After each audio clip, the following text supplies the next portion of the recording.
Why do women need a different approach to fasting than men? Yeah. Yeah, it's the perfect place to start. So the easiest way that I can explain this is we've got to look at the different profiles of our sex hormones. So let's start with men. Men, you are almost 100% run by testosterone. You, in a 24-hour period, you're getting testosterone every 15 minutes. And that testosterone is going to go up into the brain and convert into estrogen. So all you need to do when you look at your hormonal profile and work on your hormones is drive one particular sex hormone. And luckily, testosterone loves when you fast. Women, we are not just running off of one hormone. We are running off of estrogen, progesterone, and testosterone. And when we look at the personalities of these sex hormones, what we can see is that estrogen loves when we fast. So anytime we want to bring estrogen up, low carb, more fasting, keeping ourselves insulin sensitive is going to be amazing.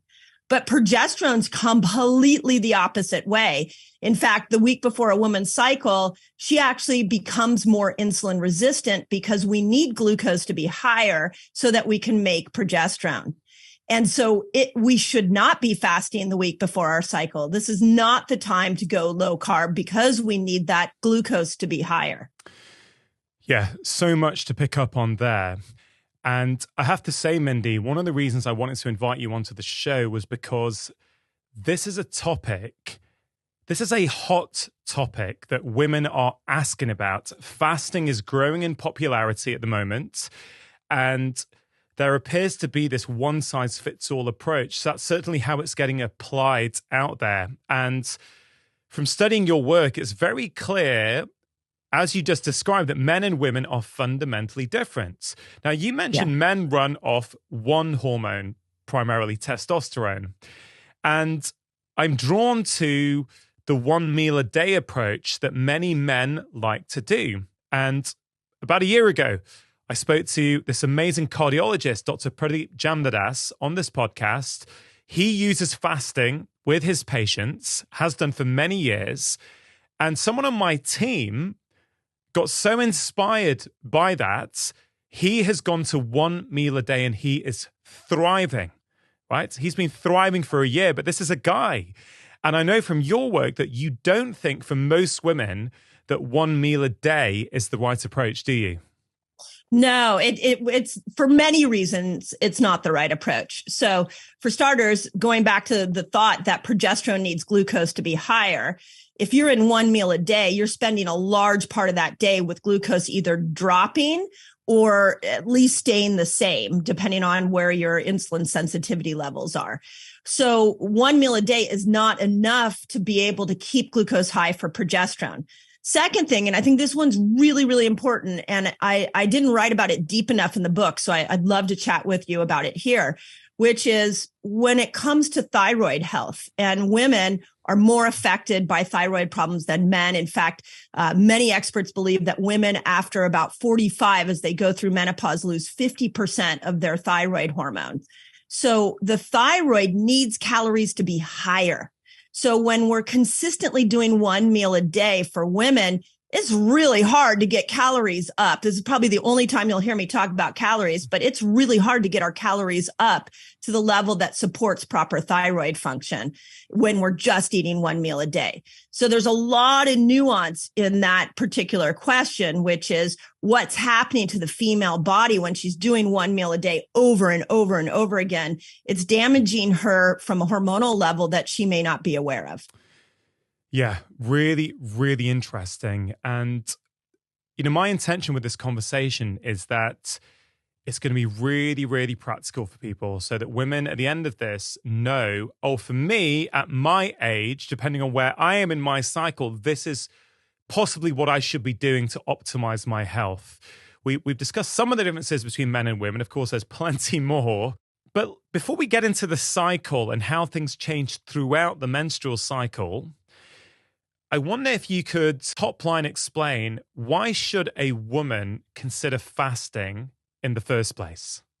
Oh, that's a great question. So, and the answer is really dependent upon her age as well. So I'm going to start with women over 40. Let's start with that, because a lot of this conversation, you're going to see me break down women into three phases. We have our fertility years where we have a pretty regular cycle. We have the perimenopausal years where everything is really up and down and all around, and we'd have no predictability in our cycle. And then we have our postmenopausal years. So when we look at women over 40, what happens is as the ovaries start to make a slow decline, they're not producing as many sex hormones. We're going to see estrogen do this wild ride where she'll be high one day, low the next. And it's in that up and down of this estrogen decline, or this estrogen roller coaster is what I look at it like. We become more insulin resistant.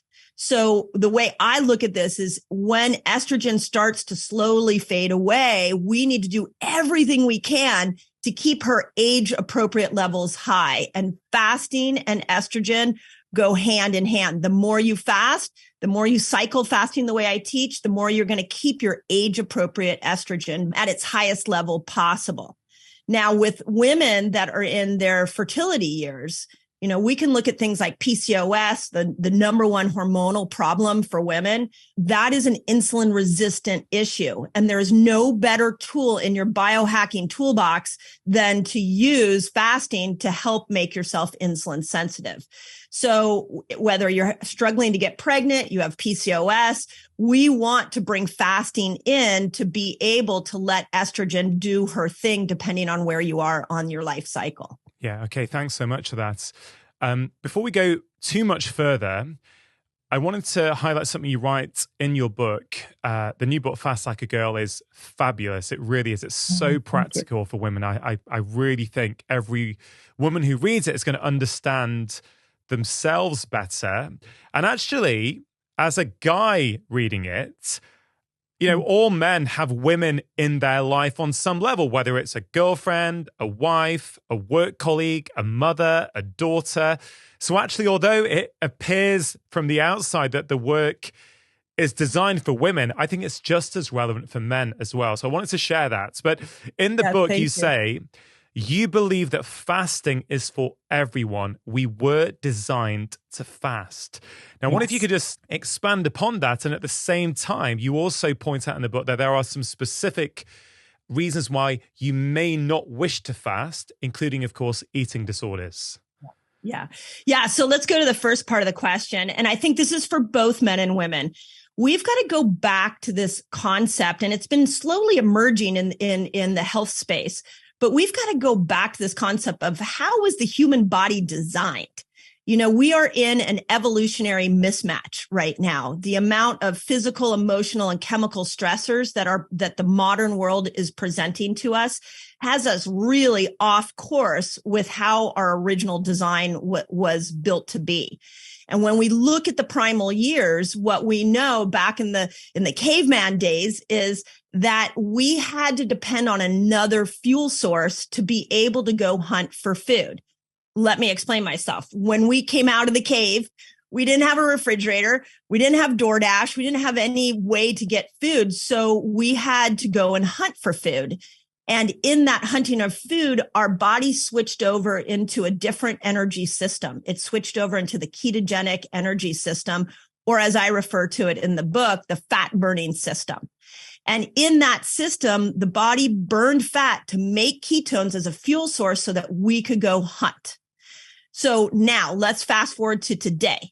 What we know that's happening today is that it doesn't matter what diet you go on, we are not accessing this secondary fuel source. We're only operating from the sugar burner fuel source. And so we are missing out on all the healing that happens when we switch over into this primal fat burning system. So a really good example in the book, I talk about there is a thrifty gene hypothesis. They believe that the humans that evolved from those primal days had a genetic profile that allowed them to switch into this ketogenic energy system and go without food for long periods of time. And that genetic profile is still in most humans today. Okay, check this out. I have a free fasting guide for you all. It's free. And it's going to teach you all the basics of fasting. It's going to teach you how to kill hunger when you fast, which is really cool. And it's going to show you how to break your fast, among many other things. All you got to do is click on this link right here and enjoy. So if we are eating all day long, we're literally going against our genetic design. We're working against our genes, not with our genes. So it's really about going back to the body thrives in a fasted state because it can access this other energy system that you can't access by manipulating your food. You've got to let your blood sugar come down enough so that your body's forced to switch over into that system. Yeah. And that's the same for men and women, right? That's the kind Both of men and women. top line overview. We are designed to fast, or we're designed to have periods of time where we're not consuming food. And I know from some of the research Professor Sachin Panda at the Salk Institute has done, he has shown that a huge percentage of people in the Western world are eating food over 15 hours in every 24-hour period. This is a modern phenomenon, isn't it? It's not something that we would have done 100, 200 years ago. But now many of us are sort of, as you say, we're working against our genetic evolutionary heritage. It's such a good point. And the best way to look at this is it's like sleep. Nobody's going to say sleep is not right for the human body. We know that when you sleep, there's a whole bunch of healing mechanisms that happen in that time period, which is why sleep is making a comeback. And so many people are talking about sleep because it heals. Well, guess what? You were also designed to go without food. And when you're not tapping into that experience for your body, it's like skimping on sleep. You're missing out on all these healing effects that can really support you metabolically. And I also want to point out that what we're seeing is in a time where the food source is so toxic. We have especially here in America, our food source is ridiculous. And now it's permeated everywhere. We've got to have some way to overcome the metabolic damage that poor food is doing. And what the research is showing, like something like a 16-8 diet, is it's showing that when you go 16 hours without food, you become metabolically immune from the damage of a Western high-fat, high-sugar processed diet. Your insulin does not raise. Your glucose state has a chance to balance out. Hemoglobin A1C is better. Your CRP inflammation goes down. You can literally, and I don't recommend this, but you could eat toxic food for 8 hours and fast for 16, and your body would be able to repair itself from the damage that food source is doing in the 8-hour period that you're eating. Yeah, very, very powerful. So we are designed to fast, and you're saying that in the current toxic modern food environment, which frankly, most people listening to this podcast or watching it on YouTube right now are going to be facing that wherever they are. What we're saying is that even if we don't change our food intake, and I know that's not what you recommend, but even if we don't, a period of fasting is going to have profound benefits on our body. We're definitely going to talk about those benefits throughout this conversation. Yeah. Yep. Just let's finish off that point then. Yes, we're designed to fast, but in the modern world, because of a variety of issues, there are a few groups where you advise a bit of caution, I believe. And I wonder if you could just, at the top of this conversation, just explain what those groups are. Yeah. And thank you. I'm glad we're highlighting this at the beginning of this conversation, because you'll see in the book, I put all the different scenarios that we have seen across all of our platforms of people fasting. And there's some groups that really need to take caution. So the first is if you have an eating disorder of any kind. My stance on that is you really want to bring your therapist, your doctor into that fasting experience with you. I have seen fasting change people's relationship to food. It's because you really go within and start to understand why you're using food, because we don't just use food for hunger. But that is, if you have challenges with any kind of eating disorder, you've got to involve your doctor or don't fast, because I don't want it to trigger anything in a bad pattern that will take you down a bad path. Pregnant women, this is not your tool. This is not your tool. Fasting is not your tool. You need to start to work on things like your microbiome, work on other things, but fasting is not your tool. And then women that are nursing, I recommend that you keep your fast under 15 hours, because after 15 hours, as I'm sure we'll go into, you can stimulate something called autophagy. And autophagy is where the cells start to repair themselves. And a lot of times they'll push toxins out, and those toxins will go right into your breast milk and go right into your baby. So those are the three, like, I really caution. Now, what I want to point out is a lot of people will be like, well, what about diabetics? I think it's been proven, Jason Fung really has shown us that this is an incredible tool for both type 1 and type 2 diabetics. It just needs to be, you need to be coached through it. Yeah, thank you. Very, very thorough, super, super useful.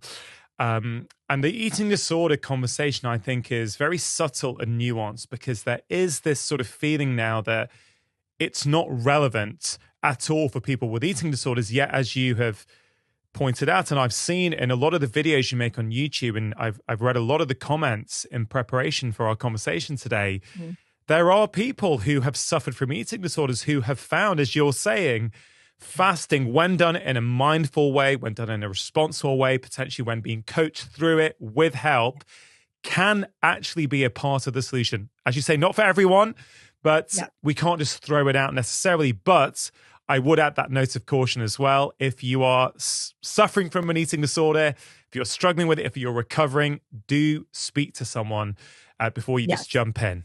Okay, if you loved this video, you're going to want to check out the next video of my food series. 5 foods that will sabotage weight loss. And they're going to surprise you. These are ones that you're probably doing thinking they're helping you lose